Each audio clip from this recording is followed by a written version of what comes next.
Okay, we're about 2 minutes in, so it's probably a good time to welcome all to the National Advocacy webinar hosted jointly, well, for the first time, by CV340B and RWC340B. That's Community Voices for 340B and Ryan White Clinics for 340B Access.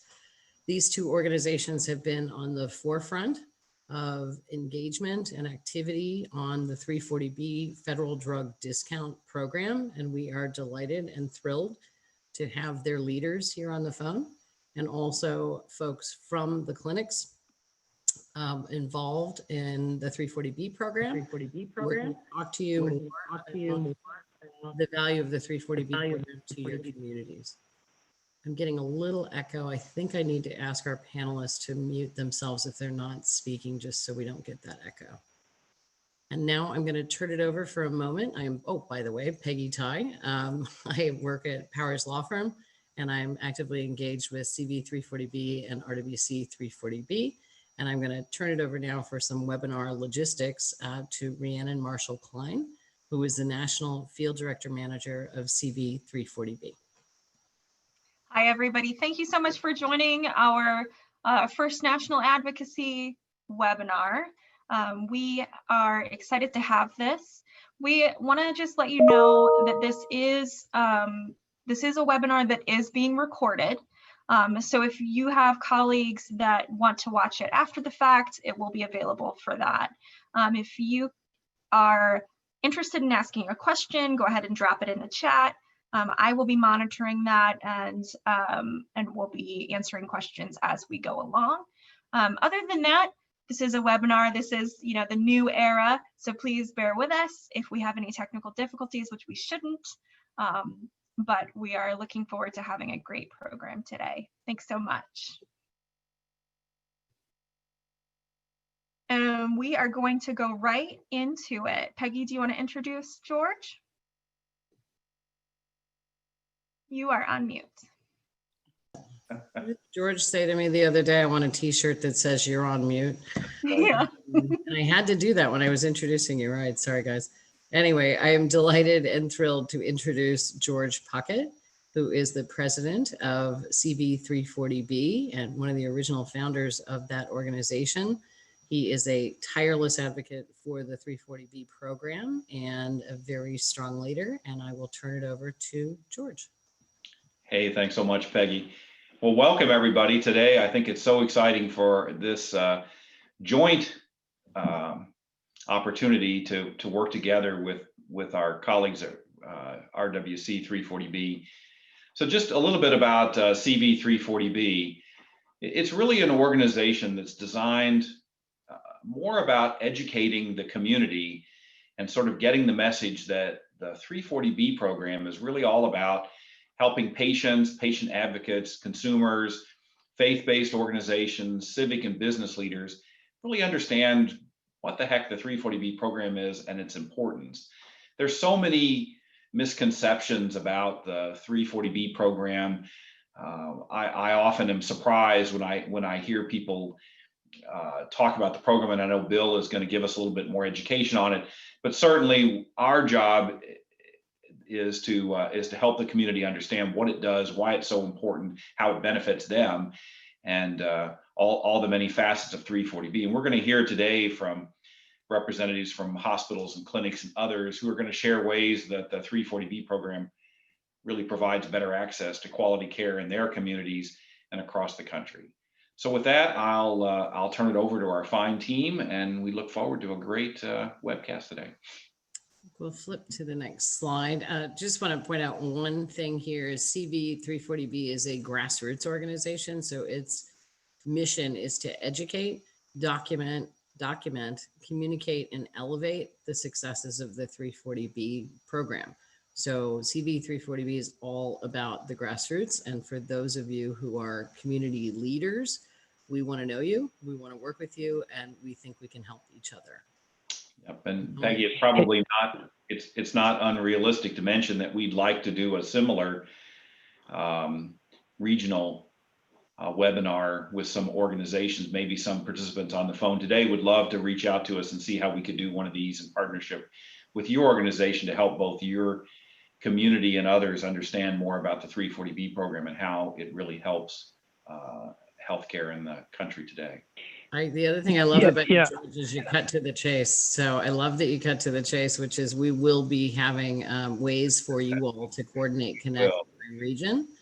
And we'll have, we hope, regional conversations with you all about what you can do specifically together, covered entities and community leaders in your communities.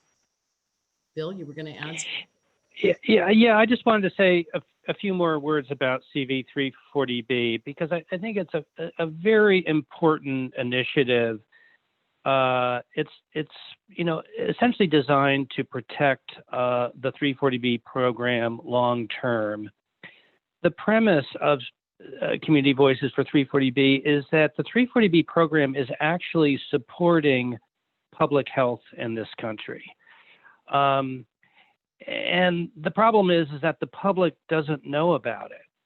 So the members of the public are actually benefiting from a program that they don't know about. And so the mission of Community Voices for 340B is to educate the public about the value of the program in a very specific way. So we have to do this at the community level. So we're trying to get the covered entities to tell community leaders specifically how they're using 340B savings and revenue to support programs that are benefiting the community. Because right now the public doesn't know about that, and that is undermining the program's success and creating vulnerabilities with the program. Because if no one knows what the program is, then it's more easily manipulated by its opponents, and that's exactly what's going on. The pharmaceutical industry is trying to recharacterize the program as essentially a program designed to lower the cost of drugs for uninsured and underinsured individuals, as if it's a sort of a national patient assistance program. And that's not at all what 340B is designed to do.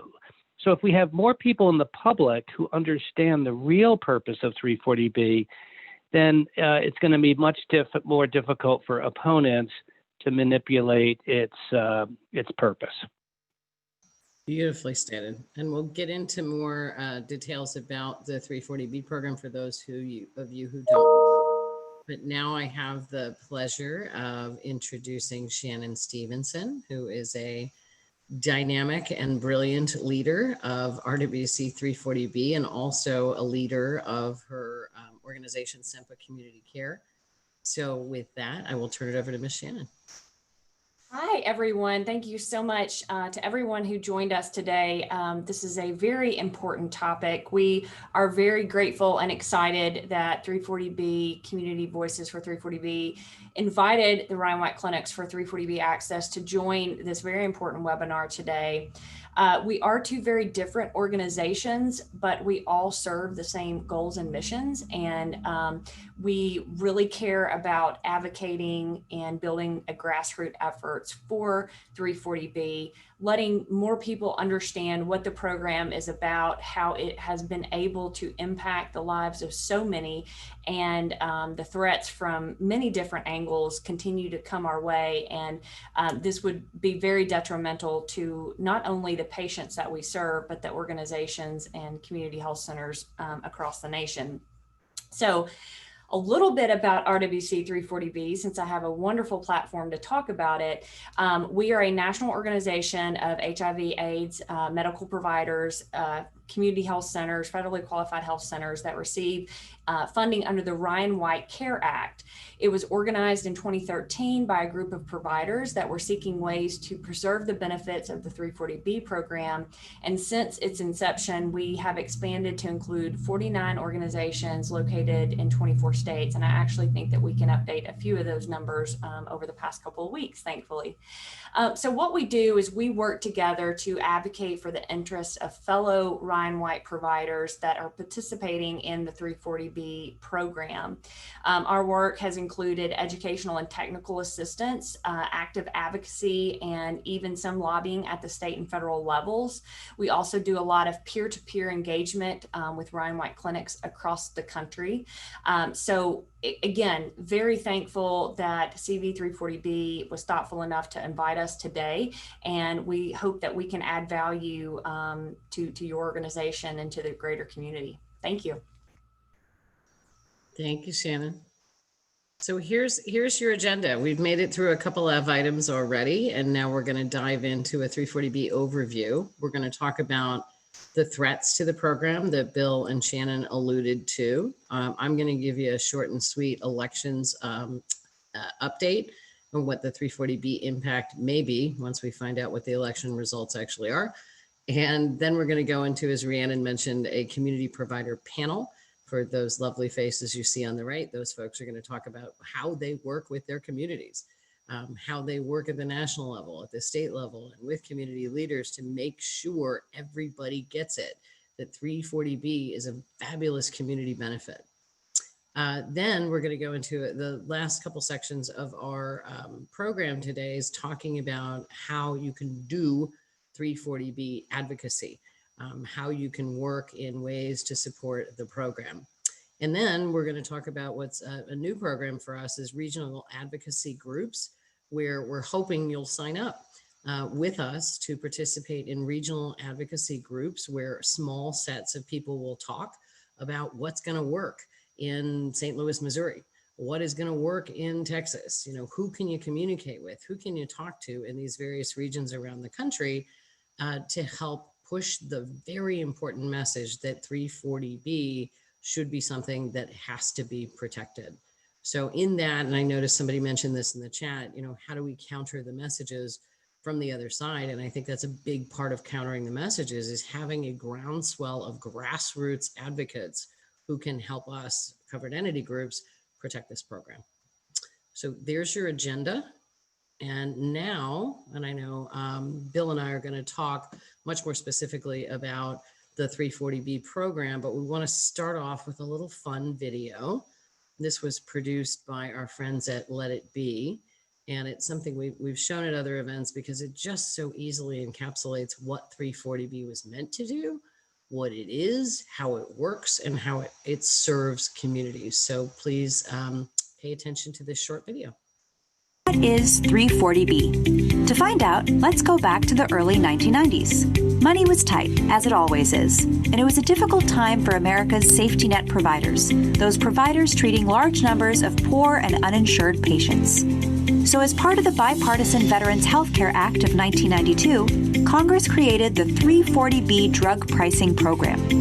The 340B program allows qualifying safety net providers and certain qualifying hospitals to buy prescription drugs at discounted prices from drug makers. As Congress stated, the goal of the program was to enable these entities to stretch scarce federal resources as far as possible, reaching more eligible patients and providing more comprehensive services. And since 1992, that's just what 340B has done.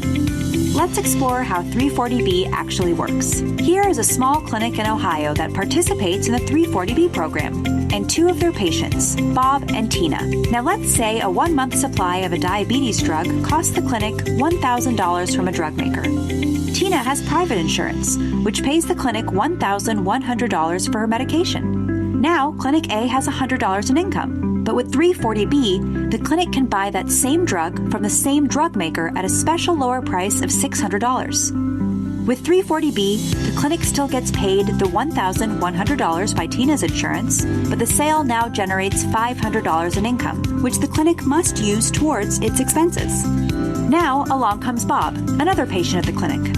Bob doesn't have insurance, but he needs medication too. Fortunately for Bob, the clinic now has that $500 in 340B savings to help pay for his treatment, and that $500 hasn't cost taxpayers anything. Without 340B savings, many clinics and organizations would have to find new money to stay open, most likely from taxpayer dollars. Either that or the clinic might be forced to send away patients like Bob, and those patients go untreated. Or worst of all, the clinic could close down altogether. But thankfully, Thankfully, clinics and their patients thrive with 340B because it allows clinics to offer better means of treating and keeping patients in care. The 340B program is already well regulated by the Federal Health Resources and Services Administration, which established rules that manufacturers and providers must follow to participate in 340B. Congress also keeps a very close eye, and 340B safety net providers and hospitals are subject to oversight, monitoring, and regular audits. Smaller safety net providers like Ryan White clinics who treat patients living with HIV/AIDS are concerned because the mechanics of 340B are often questioned or reevaluated by lawmakers and challenged by drug makers that would rather sell their products at a higher price. The truth is, this small program that does a world of good only accounts for 1.3% of all drug purchases in the U.S. We want to protect the vital assistance 340B gives to Ryan White clinics and all safety net providers. 340B has been working as intended for safety net providers and their patients for over 25 years. And that's why we'd like Congress and elected officials to simply let it be. To get involved and find out how to protect 340B, visit let340b.org.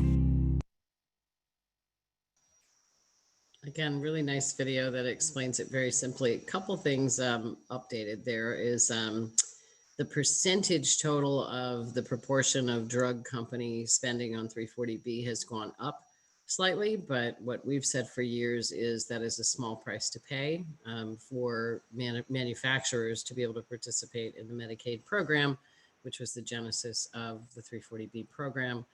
That is the trade-off. Manufacturers get to sell their drugs, if you will, in the 340 in Medicaid for exchange for giving discounts to the safety net. So let's go deeper into the 340B program. I think next slide, I'm gonna turn it over to my esteemed colleague, Bill Von Osen, who many of you may know was one of the original folks there with the writing of the 340B legislation back in 1992. So he has almost a ridiculous amount of knowledge on the 340B program. So with that, I will turn it over to Bill for an overview and to dive in on some of the threats to the program and why we're trying to engage the community to help us. Sure. Well, thank you, Peggy. It's a pleasure to be invited to speak on this important webinar. You know, what I like about that short video is its emphasis on taxpayer relief. And I was there in 1991, 1992, when Congress was debating the Veterans Health Care Act of 1992 and the 340B portion of that legislation. You know, it was really intended to be a taxpayer relief bill. And, you know, I think that's often gets lost in all the rhetoric around the 340B program. And it's getting lost in the messaging by the pharmaceutical industry about a different purpose of the program. You know, the original legislation was introduced by the late Senator Kennedy, and it only included federally qualified health centers, Ryan White clinics, hemophilia treatment centers, and other federal grantees. And the basic concept was, look, federal taxpayers are supporting these clinics through grants, and they purchase drugs, and they often these drugs are very expensive. So shouldn't taxpayers get a break when it comes to the cost of drugs? The pharmaceutical industry is doing very well. Shouldn't they do their part in helping to address the problem of uncompensated care by just charging at a lower price to these taxpayer-supported clinics? At the time, I was representing hospitals, and the challenge I had was that they too were being supported by taxpayers. But, you know, they're not receiving federal grants, but they do receive an awful lot of funding through Medicare Medicaid, and many of the hospitals in 340B are public institutions. They're owned by state, counties, and cities. So we had to draft the hospital eligibility criteria very narrowly so that it would only include those hospitals that are particularly dependent on taxpayer support for their services. Because again, the very premise of 340B is that drug companies should be doing their part to address the problem of uncompensated care in this country. And they do that by charging at a lower price to these taxpayer-supported entities. We do not have national health insurance in this country. So we have a real problem with people that are uninsured, and perhaps even a bigger problem with people who are underinsured. They have insurance, but they have huge copays, and this is particularly true with pharmaceuticals. But what we do have is a network of safety net providers across the country that are required to treat anybody regardless of ability to pay. And so that's really how we address the problem of uncompensated care in this country, is through this network of safety net providers. So again, drug companies are required, as a condition of Medicare and Medicaid covering and paying for their drugs, to give discounts to these taxpayer-supported entities. So that is the premise. That is that's the concept of the 340B program. And unfortunately, it's being manipulated by the pharmaceutical companies. They're trying to portray a different purpose for the program. They're trying to, as I mentioned before, portray it as a patient assistance program, where covered entities are simply vehicles for transferring the discounts directly to the patient. And that is not at all the purpose of the program. Safety net providers are on the front lines of caring for vulnerable patient populations. So they're in the best position to determine what their community needs in terms of healthcare. And so by giving them access to these discounted drugs, they now have increased resources to take care of their patients. But not just their patients, but also if there's a high level of diabetes in their community, they can use their 340B savings and revenue to support a diabetes program. But in a different part of the country, it may be cancer. It will vary from community to community. One size does not fit all. So for the pharmaceutical industry to simply say, oh, well, we need to the covered entities need to pass the discount through to the patient, is really undermining what this program is all about. Because it may be that access to low-cost drugs is pretty low on the list of priorities in your community. HIV is a perfect example of how the 340B program is supposed to work. If a person doesn't know that they have HIV, giving them access to a low-cost AIDS drug does them no good, because they don't even think they have the disease to begin with. So you've got to have a program that involves testing people, and then if they test positive, ensuring that they are enrolled in a program that they're receiving care from qualified infectious disease doctors, that they have a stable housing environment, that they have food. There's a lot of steps, and they have to be managed by a case manager. You need to provide a broad spectrum of support before you even get to the point of giving them access to a low-cost drug. And yes, making sure the drug is affordable is an important part of their overall care. But to say that that is the sole purpose of 340B, again, undermines its purpose and is basically untrue. It's not the purpose. what we really have is propaganda. We're having a concerted effort within the pharmaceutical industry to redefine the program's purpose.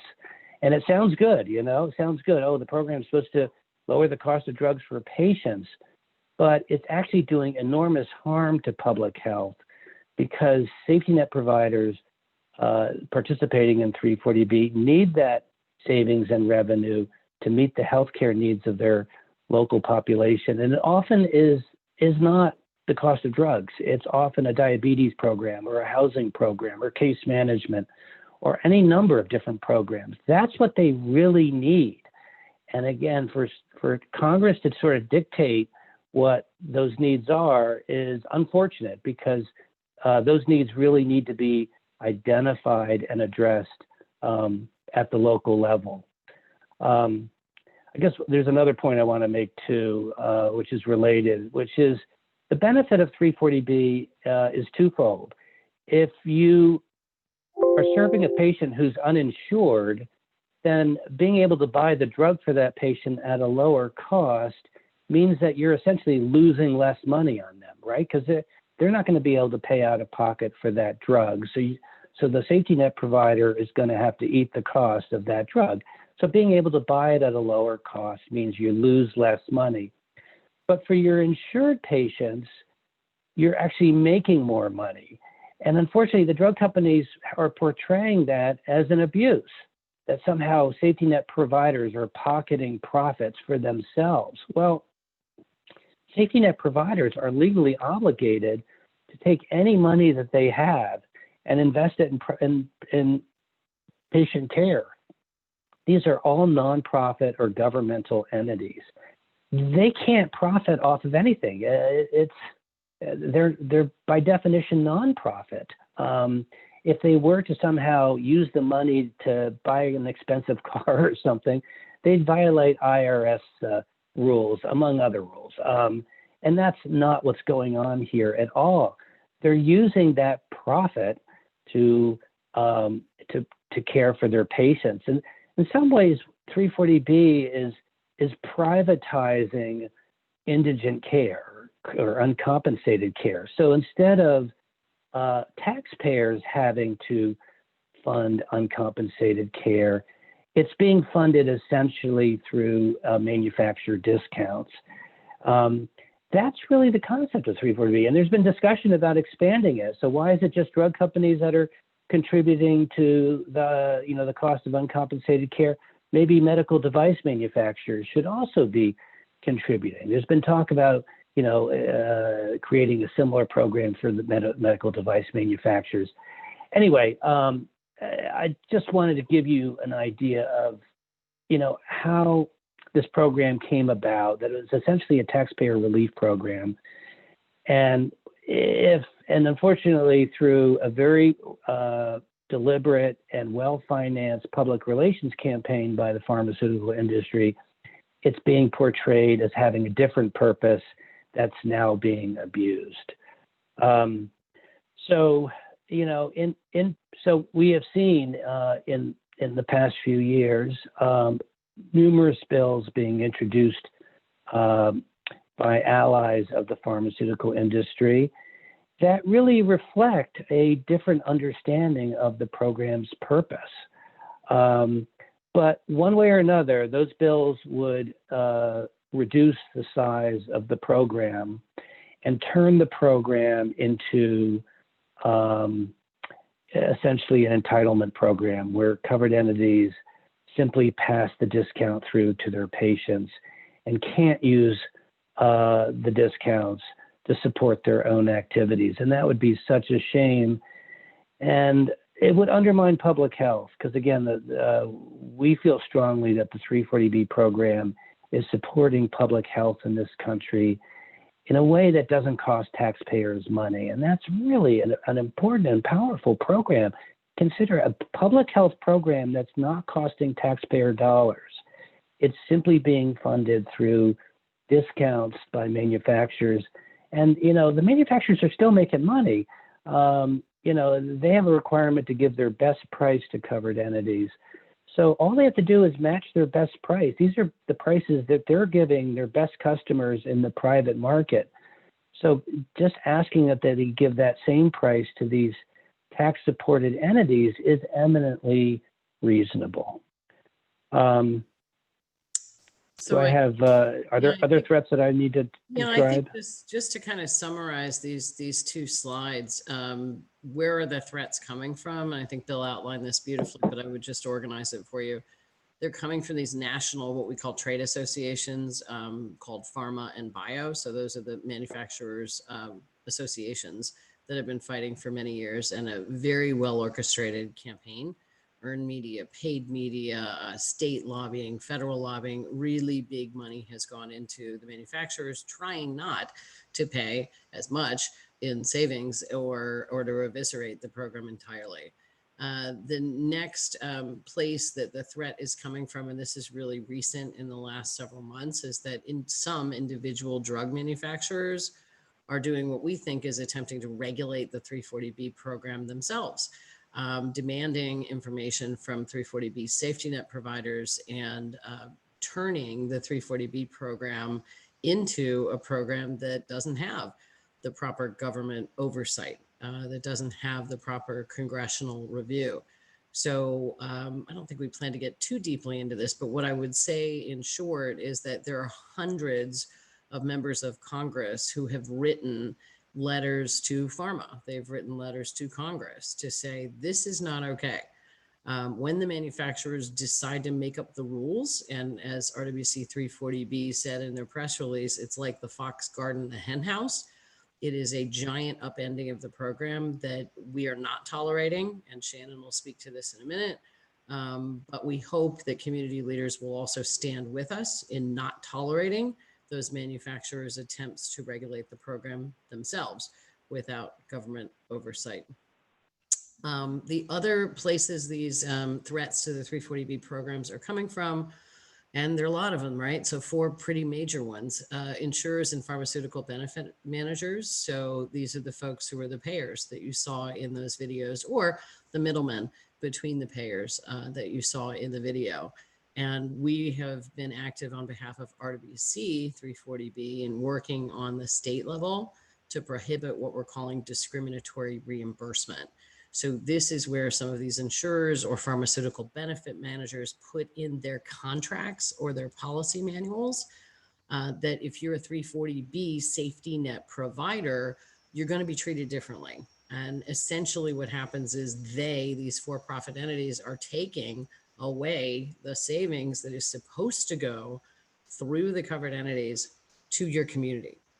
So they're not even stakeholders in the 340B program, and they are getting the benefit of the 340B program. So that's been a big source of advocacy for RWC. I don't want to steal all your thunder, Shannon, because this is a big one for her in Tennessee and at the national level, but it's something to be aware of. Also, some states, in my mind, are trying to take away the benefit of the 340B program in ways that are kind of known as carve-outs.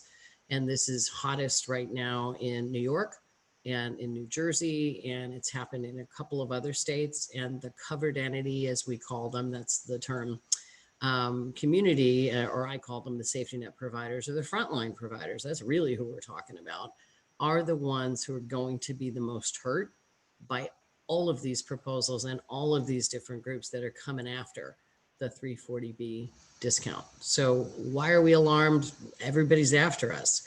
So again, we're hoping that you can help. So elections, that thing that happened last week and that didn't really happen last week, I'd like to dive into.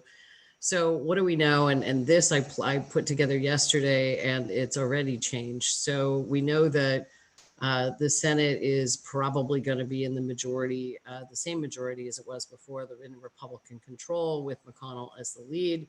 The House races, there are a couple to be called, but it looks like right now that the House is going to be controlled by the Democrats, and the race for the president, depending on who you talk to, is either absolutely certain and done, or it isn't over yet. So with all of that said, what does this mean for 340B? So for the White House, if it is a new Biden administration, which most people are saying it will be, Will the administration swiftly act to stop these manufacturer actions that I was referring to before? I was talking about the self-regulation of the program by the manufacturers. I think many of us in the covered entity community are very hopeful that a new administration would stop those activities dead in their tracks, and that would be a wonderful thing for, we think, the 340B program.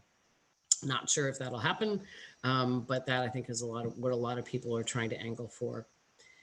In the House, as I said, is most likely the Democrats are going to retain the majority. And frankly, while 340B itself has its roots as a bipartisan program and its core and at its heart is a bipartisan program, we have had more attacks coming from Republicans than Democrats. Democrats have been much more favorable to the 340B program in Congress and in state legislatures. So with Democrats running the House in the last 2 years, we did not see congressional action to eviscerate the 340B program. And we hope with Democrats continuing in control of the House that will stay the case. And for a couple of our groups, I know we're looking at being more proactive and aiming for Congress to be supportive, not just play defense on the 340B program, but be fully outwardly write law that is supportive of the 340B program. So elections have changed that dynamic a little bit. And then in the Senate, the majority control technically will be determined in January because of the 2 seats that are pending. Just today, Alaska, which is not a surprise to most people, went to Edwards. So it's that Alaska has gone Republican. And so there's 50 seats. So this is now corrected, 50 seats for the Republicans, but with 2 seats to be determined in January. What that really says to you, all in all, is that we are functioning in a bipartisan universe and will continue to function in a bipartisan universe because the margins are pretty tight if you just look at these numbers. So what we're selling, if you will, is that the 340B program is bipartisan. It should not be attacked by one party or the other. It should be something that we should all be supportive of because of what it does for communities. And because without it, or with a significant diminution of the 340B program, as Bill says, and I like to repeat as often as I can, the taxpayers are going to have to pick up the burden. If we're not doing it, we covered entities are not doing it, then it's going to come out of the taxpayer's pocket. There is no question in my mind, again, why I think this is a very bipartisan program and should be perceived as such. So that's all I've got on elections. There's way more to talk about, but I'm way more interested in hearing from our covered entity or safety net frontline providers, again, as I like to call them, set of panelists for them to talk to you more about what it is they do back in the real world, not like where I am in Washington, D.C., but back in the real world at home, working in clinics and hospitals. So we are starting off with Shannon Stevenson. I will turn over the mic and the video too to you. So go for it, Shannon. I wanted to say it's me again, Margaret, but then you'll think I'm addressing you. So it's great to be back on again. And thank you to everyone who's attending today. Wanted to tell you a little bit about my background. I'm clearly very passionate about Ryan White clinics, advocating for HIV and AIDS, community health centers, and RWC340B. But I want to tell you a little bit about my home, and that's here at Simpa Community Care. We are a federally qualified health center lookalike, a Ryan White grantee, and an STD covered entity. Some of the services that we provide are listed here on the screen. You can see that we really strive to be a one-stop shop. We provide all of these clinical services, but we also do testing and education, and we have a harm reduction program, which actually bridges the gap for a lot of our patients who enroll with us. And so we have a vast array of services that we do provide. We have PrEP and PEP services, and obviously that is a key proponent to ending the HIV epidemic. So moving forward, I want to talk a little bit about 340B in action. And as an organization, something that I'm very passionate about, and that is because it pays for a lot of what we do. Clearly, you've heard from the legal experts and other members of the 340B community why it was started, what its purpose was, and it's working. It's working really well. We're able to provide services to our patients without having to add further burden to taxpayers and the federal funding. You can see, I encourage every organization that has a 340B program to create a 340B in action one-pager document that really highlights what you do with your savings, how it's impacted your clients. This is an older one, but you can see that 54% of the Ryan White clients that we serve are below 100% of FPL, and 82% are below 200% FPL. So we're clearly using the savings to serve people who need it the most. The next thing that you see on this slide is, you're fine, is a little bit about the drug pricing program. So a lot of times I receive phone calls and inquiries just trying to learn and understand the program.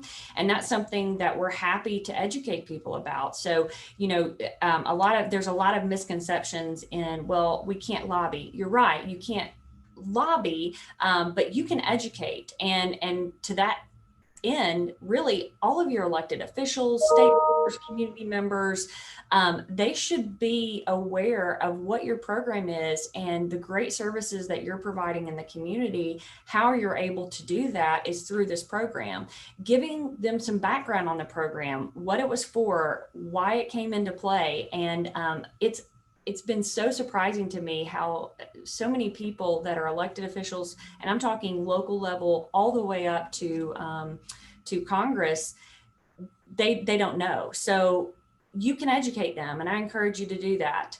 I will also say, make sure your staff and patients understand it. I will say that our staff, our board, we internally, but we've got to do a better job of engaging all of our patients in this effort so they can understand how the services are provided through our agency. And so that is something that we've been challenged with, and we're going to do a better job of it. On the next slide, I just show a little bit. I was asked to testify before the House, and out of that, we did receive a House resolution number 368. This doesn't mean anything other than what it speaks volumes to me is that we have House members in our state that know and understand 340B. They recognize when some of our patient advocates come in, they come in and talk to them. They know them by name. They know how important the work is for HIV and AIDS and how critical 340B is to that end. So we were excited to receive this resolution. We would love to have seen something else come out of the state last year in discriminatory reimbursement language, but there are many other stakeholders fighting on that effort as well.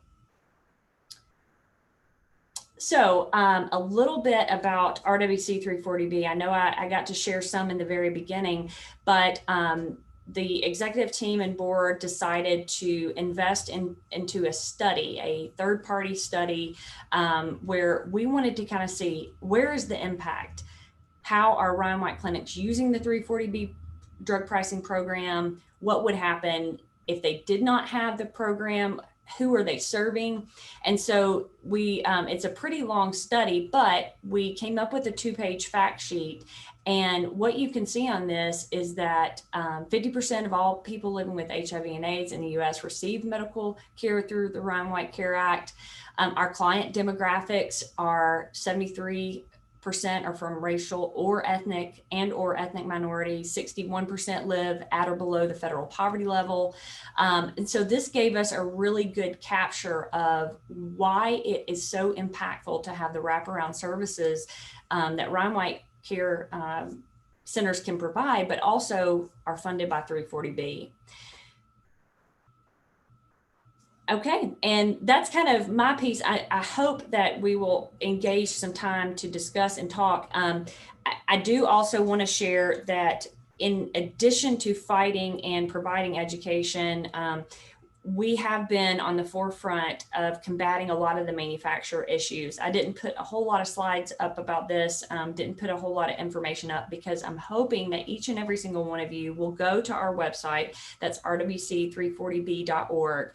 You will be able to see all of the relevant information that we have done most recently to combat some of the manufacturer issues that have come our way. We have sent letters on behalf of Ryan White clinics across the nation. We have filed litigation against HHS to hopefully stop or have them intervene and stop these manufacturers from trying to change the program or act as Congress in administering the program, which they should not be able to do without oversight. So Rhiannon has kindly placed this in the chat, and I hope that each one of you will go to RWC340B and look and see how we are engaged in really advocating and serving as a liaison to fight for you as patients, as health centers, for 340B. And if you are a community member or you're a patient, ask your organization, are you a member of RWC 340B? You can also look on the members page and see if they are. And if they aren't, have them join. Strength definitely comes from numbers. We know this. And so we welcome anyone to join us. Thank you so much, Shannon. There's one other thing in RWC world that just came out today, which is we are orchestrating a broadly based organizational sign-on letter. So we're looking for organizations to sign on to fight against these recent manufacturer actions, specifically one where manufacturers are using a third-party vendor to take our information and we think change the program into a model that would destroy the 340B program. So there is a sign-on letter. We'll send it out to you all after this this webinar, and we hope that organizations can sign on to that letter. Individuals, we can help you through CV340B, get engaged in other ways. But that letter is also available on our website if you want to take a look at that letter. And I posted the long link in the chat as well. And thank you for that. Okay, Bill, do we still have you? I know you know Sue better than I do, so I wanted to give you a chance to introduce her. But if I've lost you, Bill, I'm buying you time to jump back on. There you go. Bill, do you mind introducing Sue? I know you have a long history with Sue. I'm a new fan of Sue Veer, but I think you have the right to introduce her, given your history. Well, I'm trying to think how far back Sue and I go. I believe, Sue, that you and I were on several panels at 340B Coalition conferences. Going back many years. Needless to say, Sue is an expert on the 340B program. She frequently provides technical assistance to members of NAC, to federally qualified health centers and lookalikes on the ins and outs of the 340B program. So she's really well versed in the operational and regulatory demands of the 340B program, but she's also well versed on the policy sides. And I've seen Sue testify before Congress, so she is really a national spokesperson for the community health center community on 340B issues nationally. It was, it's an honor to be selected to testify before Congress, and it was a well-deserved invitation for Sue. So anyway, we're thrilled that Sue is with us today and that she will be presenting next. Thank you, Bill. I am really humbled by that introduction. And I have to tell you, I really appreciated being asked to be on this webinar because it's been a long-standing passion of mine I would say that for the last 10 years, maybe 12 years, I've really been somewhat driven to engage more of the health center leadership in the 340B program, to really engage health center leaders to understand the program, to work to promote both the integrity and increased value of the program for the communities they serve. To really understand that pharmacy is not adjunct to managing a community health center, but it's a core component of a primary care medical home. And so it's essential to what we do as health centers. And that's been something that's really driven me for a number of years. It's interesting, Bill, you both mentioned the testimony before Congress. That picture you put up was the HELP committee. And I'd like the participants to know we really didn't collaborate on our messages today, but it's amazing me as I'm listening to everyone speak how much they align. So purpose of the program, I think it's really critical to think about that, because when I testified before the Senate, when you testify, you get what are called QFRs, or questions for the record after the fact, if the senators or the congressman want to clarify anything. The one question from Senator Lamar Alexander was, what is the purpose of the 340B program? That was the question he opened with in writing. I answered it. My first line was one sentence. It is to ensure that our country has a strong and effective healthcare safety net. Now, I didn't let it go at that one sentence. I expanded on what I meant by that and why I felt like the 340B program was central to that. But I think it really aligns with what you were talking about, Bill, in terms of the origin of the program, and the purpose being so much more about taxpayer relief, not having a safety net that's funded by taxpayer dollars, but that's really in some ways a private-public partnership. So again, I'm really excited that I was asked to talk to the group today. I just want to, I put some things up about our health center just so you would have context as to where I'm coming from my experience with the health center pharmacy program. We serve, we're a federally qualified health center with currently about 28,000 unduplicated patients. One of the things that's unique about, well, probably not, it's probably common among health centers, but one of the things that we had to really struggle with is the scope of our service area, which is about 4,000 square miles in rural South Carolina. And I'll come back to that shortly, but high poverty, high prevalence of chronic disease. We have 10 family practice centers, 2 pediatric centers, where we have an integrated early childhood development program. So we do a lot of home visitation. I have providers going into the home of at-risk children. We have behavioral health, oral health, and we have a pharmacy program that was just starting when I came to Carolina Health Centers 15 years ago. So the next slide tells you a little bit about our pharmacy program. Which we opened our first pharmacy in 2005, and we currently operate 2 pharmacy locations that are open to the general public, not just 340B, but obviously we only use 340B for our patients, about 350,000 scripts a year. 25,000 of those are delivered into those rural communities that I mentioned. And that's an important part of our message when we speak to policymakers, is without the savings from 340B, we would not have the resources to courier prescriptions across a 4,000 square mile service area to communities that have no pharmacy access whatsoever. So that's a key part of how we use our savings. We did about 3 years ago enter into the contract pharmacy arena. So we have 30 contract pharmacy partners. And one that I want to point out that's again important to our advocacy message is our partnership with a specialty pharmacy to serve our HIV/AIDS, PrEP, and Hep C patients. When we first started a Hep C program, a PrEP program, it was 100% dependent upon that specialty contract pharmacy arrangement. Now it's about 50-50, but a lot of the payers will only compensate or only reimburse for those drugs if they're provided by a specialty pharmacy. We can only do that through the contract pharmacy arrangement. We do have a multidisciplinary oversight committee and a controlled substance stewardship committee that's part of our pharmacy program that's making tremendous inroads into our substance use disorder treatment. And then finally, we're really focusing on integrating clinical pharmacy into the primary care medical home by having clinical pharmacists that do rotations in our medical sites to help with those services. Now, if you bring up the next object in this slide, this is what I really want to focus on in the few minutes I have left.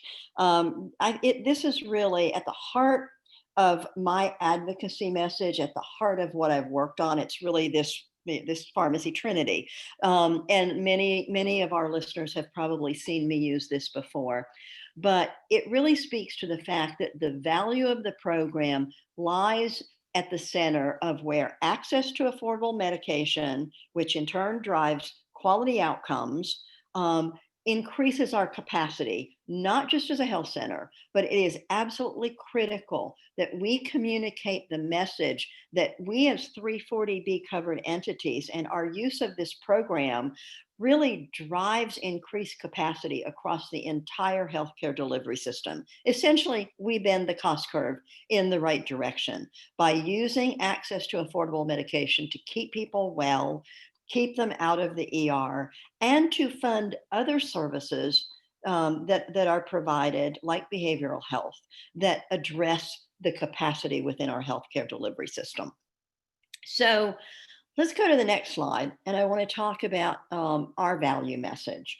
And I have to tell you, I'm really impressed by the work of CV340B. And I'm here to learn as much as everybody else, because our advocacy to date has really focused on our elected officials, our policymakers, and our internal community, our staff, our board.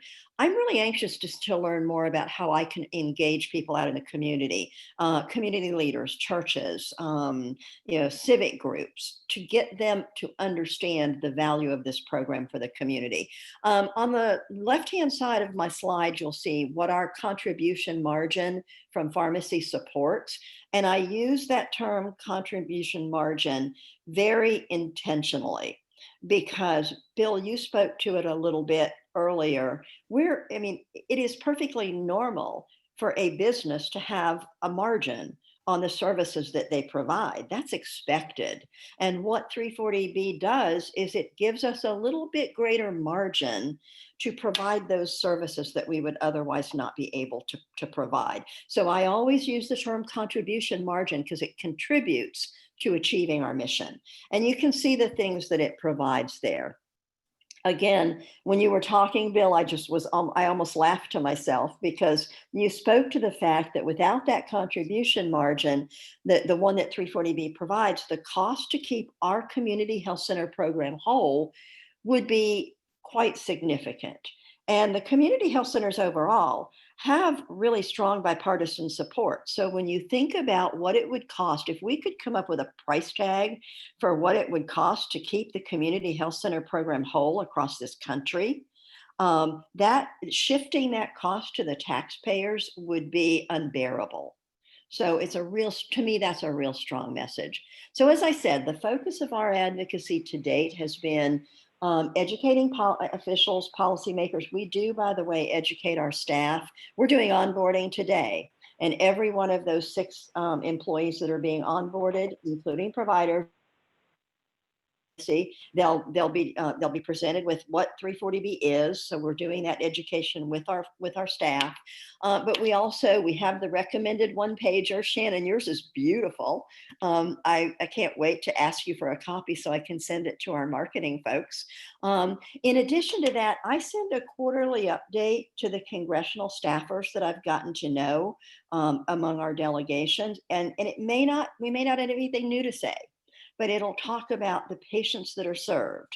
And we always pull out what 340B has contributed to that. We respond to news developments. So for example, when 340B report announces some new attack by a pharmaceutical company, I'm in touch immediately through an email with those staffers that I have a relationship with. And then pharmacy is always included on all our tours and visits by anyone that is related to the public policy environment. Now, I want to wrap it up with just what do we center our message on? Obviously addressing unmet need in the community for which funding would otherwise be unavailable if we didn't have 340B margins.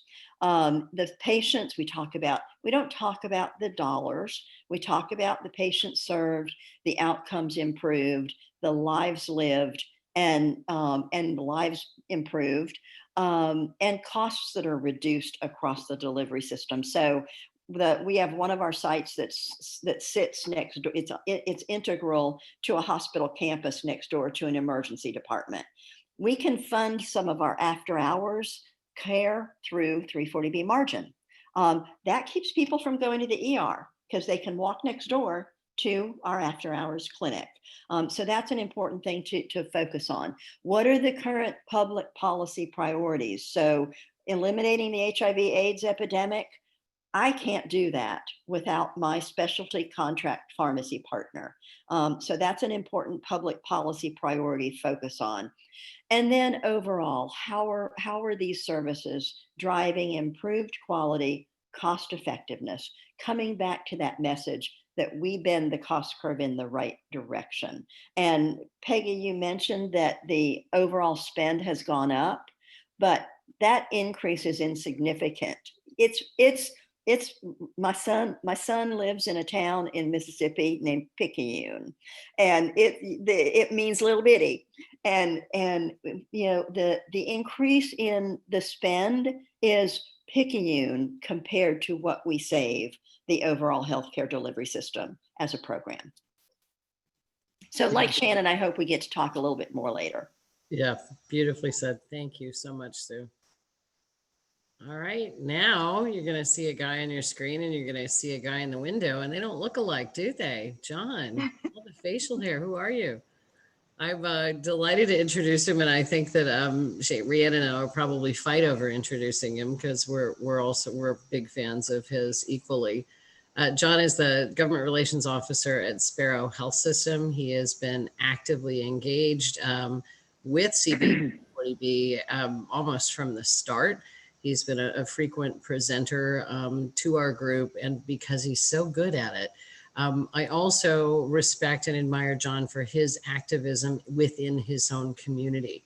How you work with the community is exactly what we're trying to impart to other covered entity groups, is that you are a member of the community, and living in your bubble, in your silo, in your hospital or your clinic will not save the 340B program. So I don't want to steal any of your words, but I'm impressed that you do that. Rhiannon, anything else to mention?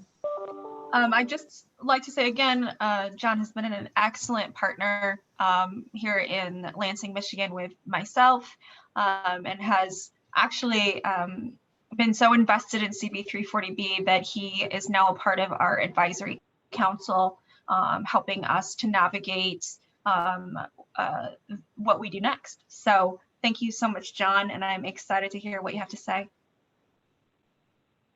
Thanks, Rhiannon and Peggy. I appreciate it. Good afternoon. Thanks so much for the introduction.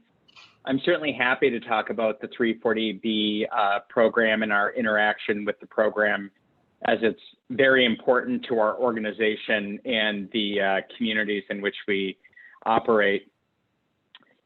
Thanks for controlling the slides. I'd like to provide a brief overview of Sparrow Health System to help set the stage for my comments. Sparrow is a 125-year organization located on Michigan Avenue, right between Michigan's state capital and Michigan State University in Lansing. We are the largest private employer in mid-Michigan and the third largest employer in our region, and we are just shy of 10,000 very engaged professional caregivers. We're comprised of a large urban teaching facility that is the busiest level 1 trauma center in the state. We operate 3 critical access hospitals and a small rural hospital. And at Sparrow, our advocacy goals include educating policymakers and their staffs while working to really impact our advocacy targets. We build relationships continuously, and we do that to create a sustained effort for our advocacy platform. And a really great example of that I like to share with anybody new to our organization on the value of advocacy, or certainly national as well as, is the relationship that we've had with a really long-standing member who started in the late 70s as an Ingham County commissioner, who turned state representative, state senator, U.S. congressperson, and she is now our senior U.S. Senator, Debbie Stabenow.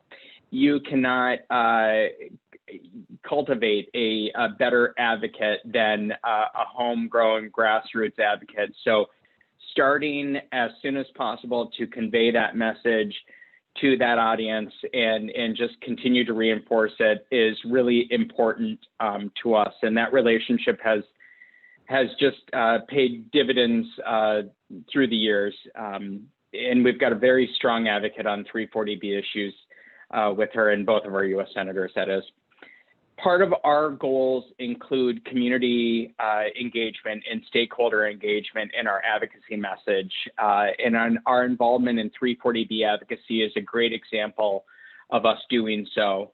Our lawmakers, state or federally, are familiar with me, and they're familiar with our executive team. And oftentimes they've got really strong relationship with community stakeholders as well, from their businesses or their own personal relationships.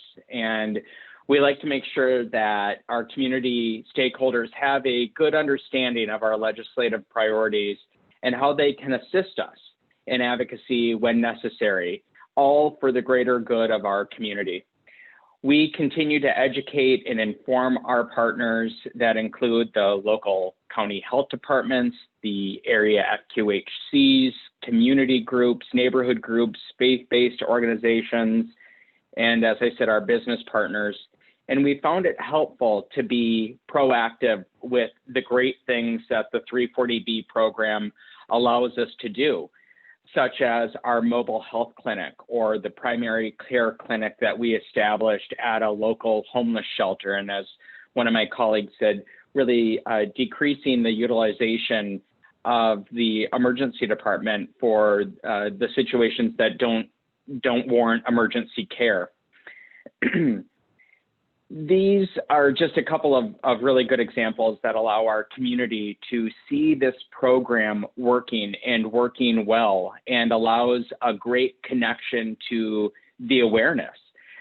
Programs like this benefit our community greatly, and they need to be protected.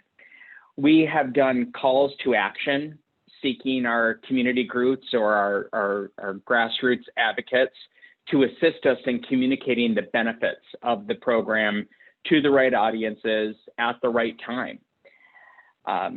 In closing, I'd like to talk about an opportunity that we took advantage of and really was a great example of how we engage and connect with our community. We hosted a very successful event in partnership with Community Voices for 340B to help further the education of the 340B program and to those and to get those involved who should be more involved and more engaged and acquainted with the program and the message. We helped to we did that to help populate our roster of grassroots advocates. So when we need to, we can call on those and put that call to action in place. We assembled 40 to 50 healthcare and community leaders to engage in detailed conversations about the direct community impact and how they'll be more involved and how they can get more involved, that is. And a lot of really great ideas came from that meeting and allowed not only individuals in Lansing, but our neighboring communities as well to interact and to network and to share best practices about how they utilize the program and communicate the great details of the program to our communities and really get that message out there. So I highly encourage any organization to really connect with CV340B and help share that message and spread that message for the greater good of our organizations. And plug to my colleague Shannon that the Ryan White 340B website, I've already bookmarked it, and we'll probably not try to recreate the wheel on some of the things. You've just really got a great platform on that, so kudos to you. But I can't speak enough about the engagement opportunity through CV340B to really connect the dots to those community groups and community leaders so they can help communicate and convey that message that we've put forth. Thank you, John, very much. Thanks, John. I've had a community, or rather covered entity safety net providers say, it's too hard to explain 340B to my community. I think all of you are living proof that it is not too hard to explain this to community leaders. And once they get it, they want to help, which I think is awesome. So Rhiannon. Yeah, and that's what's nice about, sorry, Peggy, and I was going to say, that's what's nice about having things that are tangible, like the mobile clinic.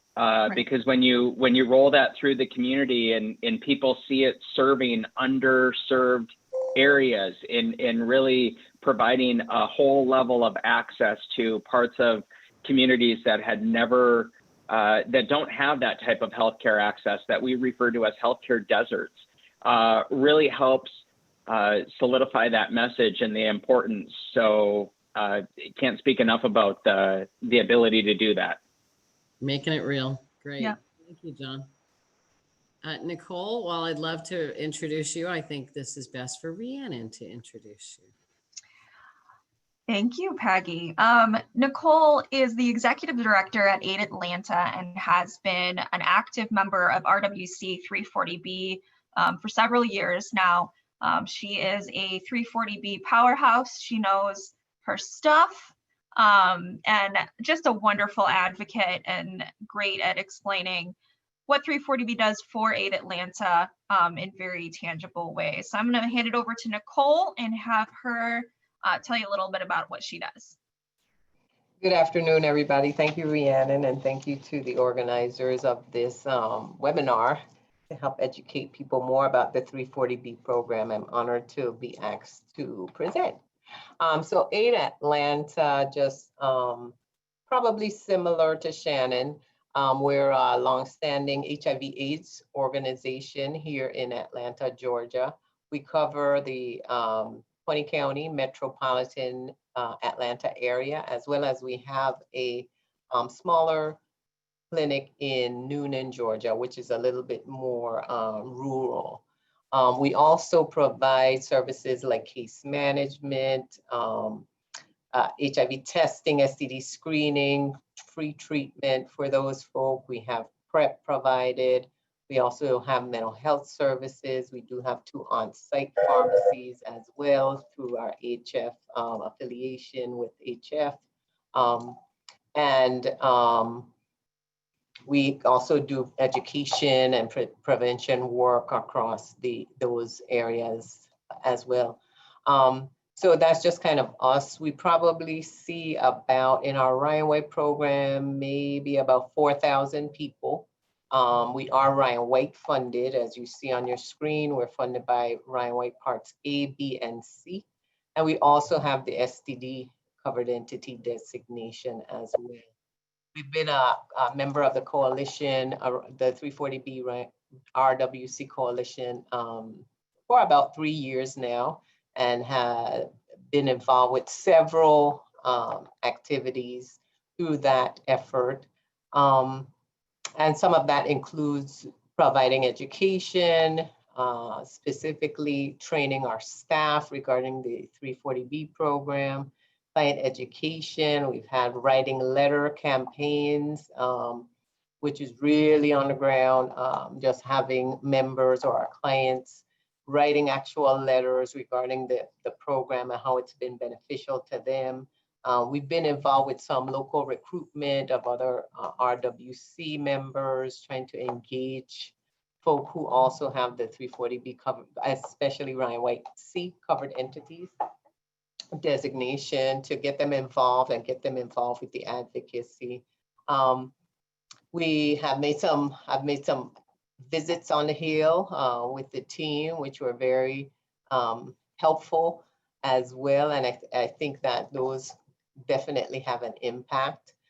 We unfortunately lost our champion, John Lewis, Representative Lewis, recently. And he was a huge champion for us here in Georgia, particularly around issues of HIV/AIDS, issues regarding 340B. He totally got it. So our plans are to try to engage the new representative in those efforts as well. So my overall message, and I think you've heard that from all of the panelists, very impressive programs, as you can tell. One of the things I will say too is, I'll give you a little bit of statistics too in terms of the income levels of our patients or clients that we serve.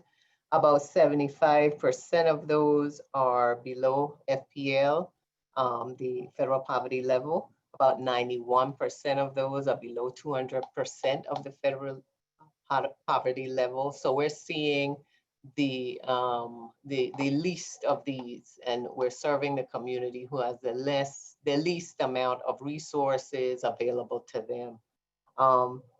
I was looking at our budget last year, and I always look at how much the grants cover, of our programs, and then how much the grants don't cover.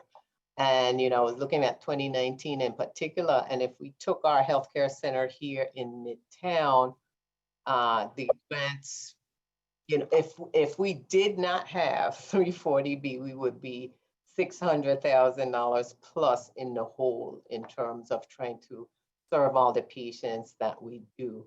So it's really critical for us. We use those services for many of the things people have mentioned, additional support services for our members, our clients, patients.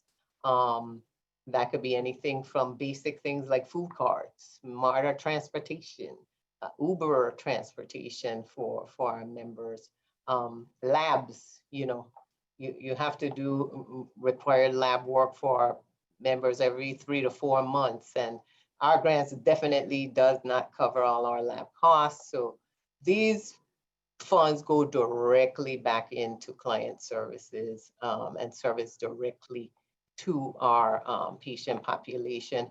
And without it, we probably wouldn't be around, and that's just the honest truth. So my message would be that we get involved with advocacy efforts to help to protect the 340B program. And it's critical to our survival and our viability in the community. I'm sure that might be the case for many entities that might be on the webinar. I know it's certainly the case for many of the panelists, but it definitely, the true message here would be we wouldn't exist if we didn't have this. That was great. That was really great. We really appreciate that. She is, Nicole is a true champion. Every time you ask her to help, she says, what more can I do? Not just the task that you've given her, but she says, what more can I do? So that tells you somebody who really believes in her community and who is a fabulous advocate. So thank you very much, Nicole. I'd also want to highlight one quick thing before we go into the regional groups that we're pulling together, which is to say that the beauty of the 340B program is that you as communities have the flexibility in how you spend your savings. This is critically important because Atlanta is going to be really different from Michigan. So you as the community safety net providers are going to know what your community needs are. So when there are groups challenging us and saying the 340B program should have the federal government decide how the safety net uses their savings, wrong, really wrong-headed. The local community folks know what their communities need, and that is an important element of the 340B program that we cannot lose. So we threw in a quiz here for fun. Pop quiz. Go ahead, Rhiannon, you want to run this? Sure, yeah. So thank you to all of our panelists. That was wonderful to hear from you. We are absolutely in your debt. To kind of transition from panelists to our advocacy section, we do have this little popped quiz. you didn't know this was happening. Yes, it will be graded. Hospitals and community health centers are in the epicenter of the COVID-19 crisis. In which ways are these providers helping to serve their communities, providing free or low-cost medications, reducing copays on medications, community education and health screenings, mobile health units, or all of the above?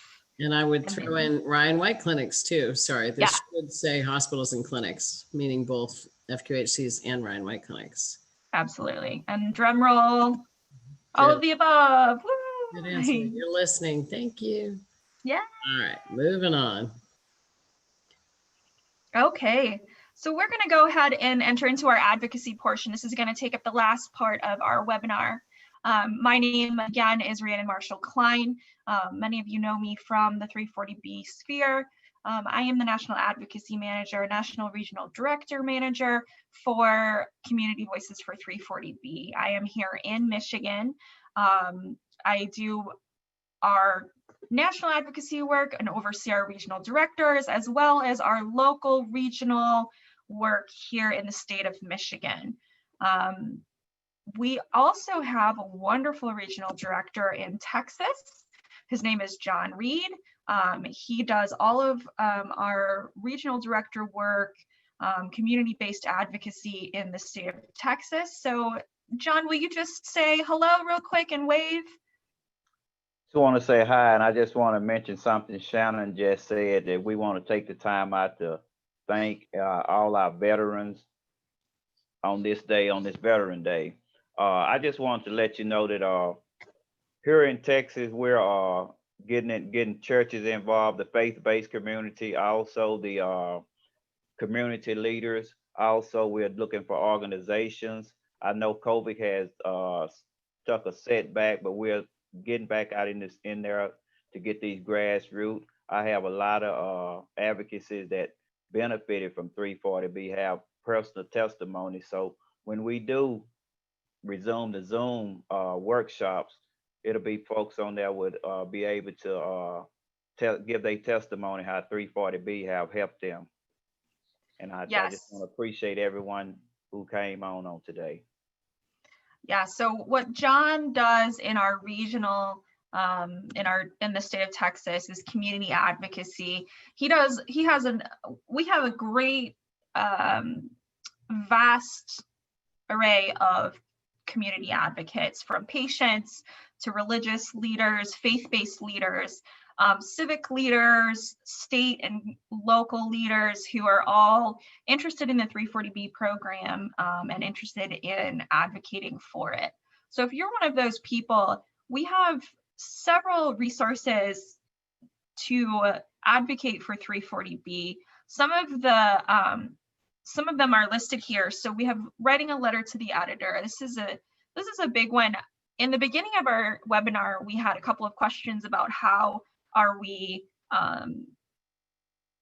going up against some of the attacks that we're seeing by pharmaceutical manufacturers in things like newspapers. This is a great way to get a positive story out into the community, writing a letter to the editor, talking about what 340B does. We also have a petition on our website that you can sign. Those goes straight to policymakers in the 340B area. You could host an event or a webinar, tell your story. Everybody has a story. I'm a mother of one. I care deeply about maternal child health. And there are so many mothers in Michigan who don't have access to primary care because they can't afford it. And 340B really stands in the gap for them and allows them access to primary care that they wouldn't otherwise have. So that's kind of a little bit of my story, really easy 30-second elevator speech about the things that you care about and why 340B matters. Become a social media ambassador. CV340B has created several shareable, actually lots now, shareable social media tidbits that you can just attach to your social media and send out. They talk about things like 340B is more than just healthcare. 340B is the food program down the road. It's access to healthy food, it's transportation, things like that. Those are all can be found on our website. You could lead a Community Voices team. We've had community leaders in the universities, but we've also had community leaders, again, like John said, in the faith-based community. So kind of getting down to our nitty-gritty, what we're doing today, we are looking at covered entities and organizations and how they can get involved. Here are a couple of things that Community Voices can help you with.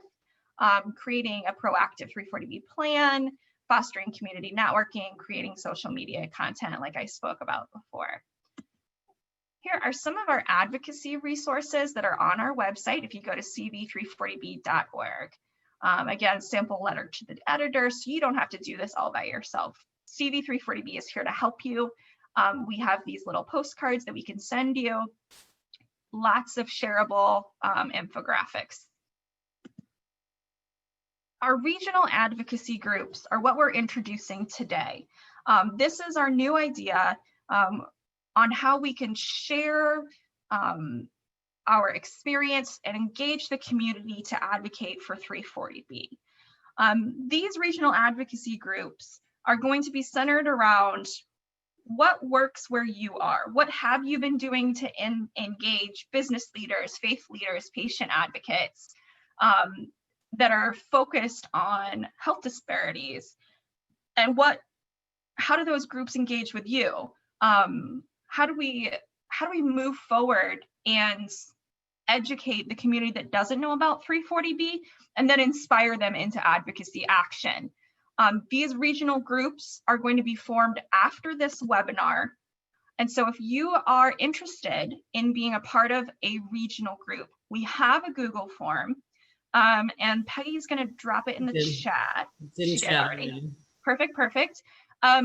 These regional advocacy groups, we really look forward to being able to talk more in detail on a granular level about your state, your region, what's working, what's not working, and how CV340B can come alongside you and help. So this is what I do every day. I'm an advocacy consultant. I can design advocacy plans. I can help you implement advocacy plans. I can design social media, things like that. We don't expect you to be doing that by yourself, right?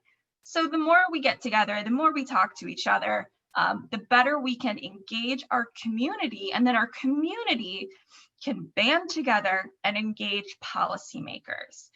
So while many covered entities are already talking to your policymakers, we want to kind of turn that around, talk to our community members, and then those community members, constituents of policymakers, can go to their policymakers and say, hey, have you heard about 340B? It's kind of a big deal. We'd like to protect it.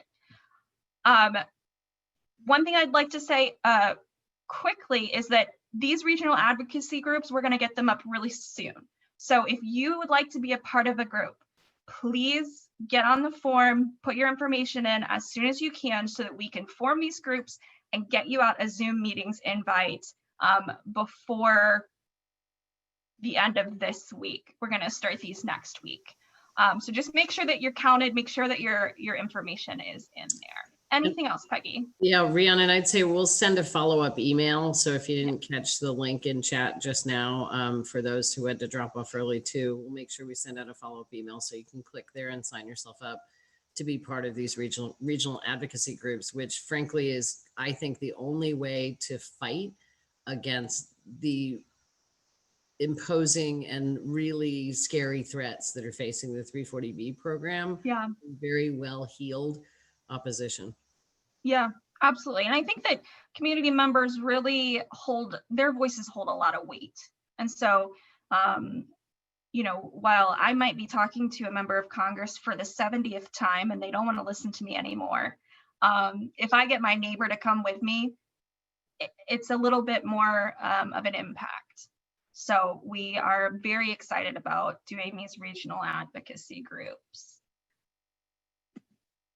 We, like I said before, this webinar has been recorded. And so we are going to be putting this webinar up on the website. If you have any questions or concerns about that, just feel free to give me an email. We will also send out a couple of the links that have been shared. So we'll send out CV340B.org, RWC340B.org, and we'll send out the Google form so that you can get counted for regional advocacy groups. After this webinar, we'll send a little thank you email. If you need anything after that, please feel free to reach out to me or Peggy. Peggy's a wealth of knowledge. Thanks. Well, thank you everyone for participating. Thank you panelists. You were fabulous. I hope what you're taking away from this session is we can work together. Community leaders and covered entities, or as, again, I call them safety net providers, hand in hand to try to prevent any harm to the 340B program and to protect and preserve and maybe even advance the 340B program because it's such a great program. Thank you for your attention. Thank you all for participating. Thanks, everybody. Be well.